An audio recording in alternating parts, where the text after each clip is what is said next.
Everyone, welcome back. So in this video we'll be performing XS2. So we'll be creating a tenant and we'll be adding this particular user to that. So let's go ahead and start.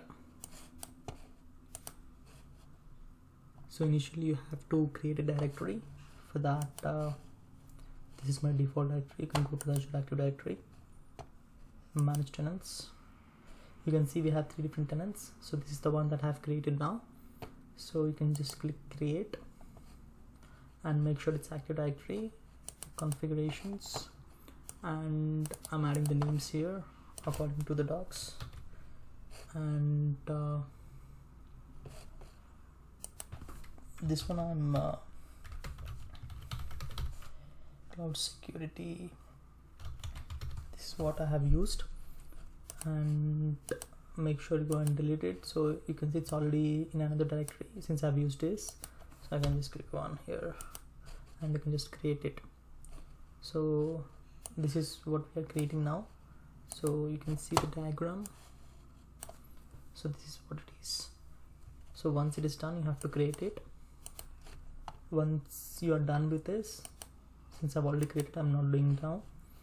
Now you can just switch the account to the directory. I'm not showing, but I have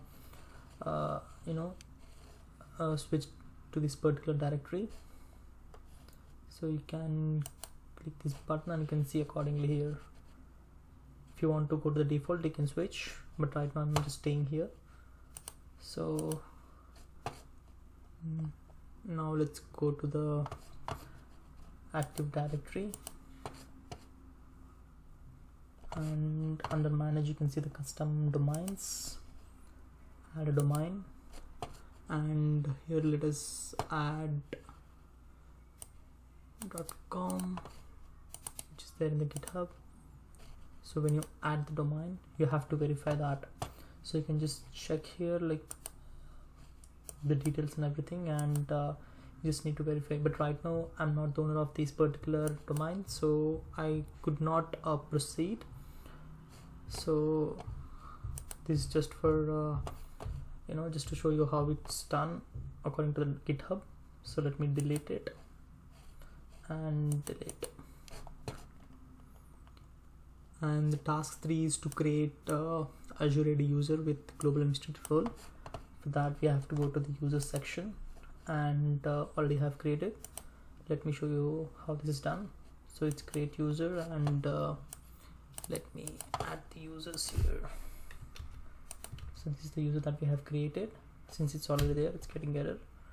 So make sure you copy the password into the notepad, and according to the diagram it should be global administrator role.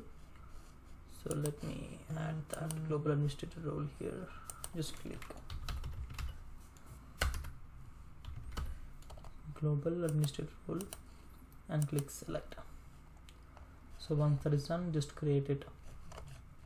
So once you create it, you can see in the users box. So this will be created. Now let's go to the incognito mode and just try to sign it. So let me copy the user ID and the password that I have pasted.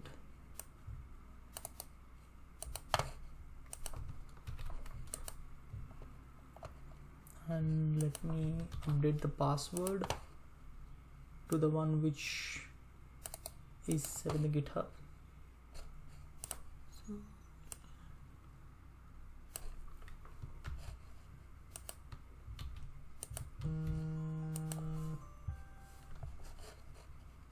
So it's been updating, just click no. So we have updated the password to the one which is set in the GitHub. So pretty much we have done with XS2.